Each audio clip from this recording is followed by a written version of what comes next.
Making a little extra cash babysitting is a teenage rite of passage.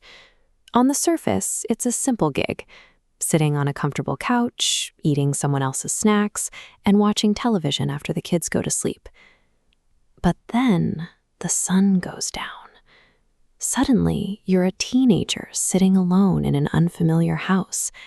Every creaking floorboard or weird shadow feels magnified because you are responsible for children in an environment you don't control.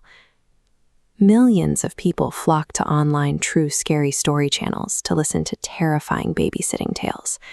Massive communities and entire ecosystems of digital folklore have been built around this specific, vulnerable scenario.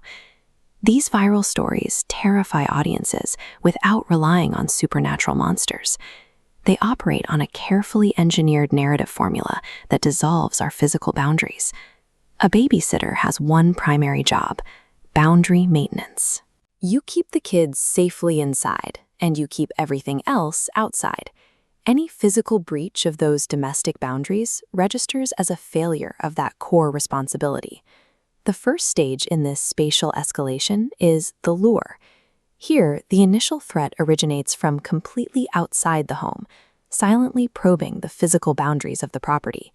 Consider the classic setup. A 17-year-old babysitter receives an anonymous, silent phone call. A few minutes later, the caller hangs up, and immediately every light in the house goes dark. This top-down layout shows the tactic. We have an interior safe zone and an exterior fuse box. To restore power, she must step into the dark yard.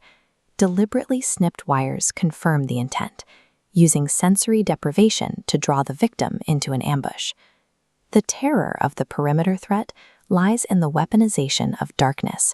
It traps the victim inside a defensive siege, turning the protective walls of the house into a cage. The tension ramps up when that exterior perimeter fails, like a babysitter working in a secluded house at the end of a long wooded driveway. Around 11 p.m., she hears a steady knocking.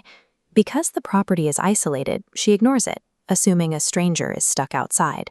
She relies on the security of that thick exterior barrier.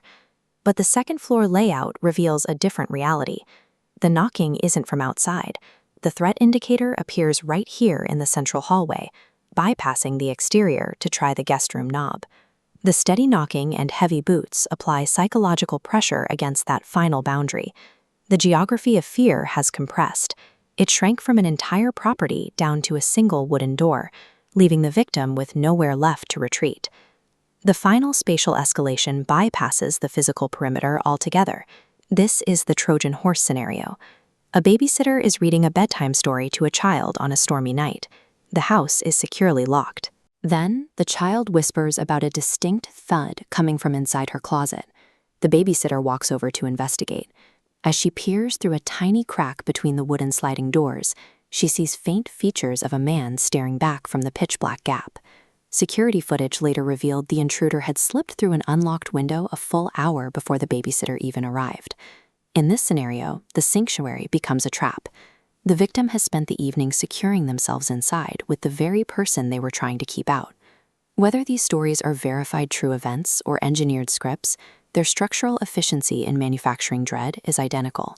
This formula works because it targets our sense of spatial security. We live with the expectation that a locked door creates a definitive, reliable gap between us and the world.